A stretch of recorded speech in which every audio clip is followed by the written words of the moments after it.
Bom dia, Fábio, a todos os amigos aqui.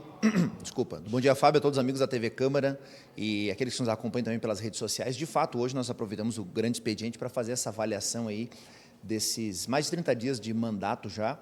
E, muito embora, como eu comentei, ninguém chega até esta casa sem já não ter feito um trabalho prévio, né? Como todos os vereadores, nós já temos um trabalho prévio consolidado na sociedade, na comunidade, e dando ênfase exatamente neste ofício que nós encaminhamos ao deputado estadual Guilherme Pazin, para a necessidade desse acolhimento, dessa atenção da Secretaria de Segurança Pública e também do Comando Geral do Corpo de Bombeiros, no que diz respeito a uma necessidade de um caminhão aqui na nossa cidade. Tendo visto que Caxias tem um relevo íngreme, os caminhões estão com desgaste considerável, né? Já há mais de 10 anos, 2 dos 4 que nós temos aqui na nossa cidade, e sempre lembrando que Caxias é referência para outras cidades da Serra, então nós atendemos outros municípios e isso despende aí recursos e um desgaste mecânico natural, por isso pedimos, estamos intercedendo com relação ao poder público nesse sentido. E também eu enfatizaria, Fábio, ainda uma fala importante no que diz respeito à Frente Parlamentar Evangélica, que também nós instauramos aqui o requerimento para instauração, melhor dizendo, que em breve vai a plenário para votação, apreciação e criação de fato, considerando que nós temos uma população de 60 mil pessoas, pelo menos só em Caxias do Sul, que são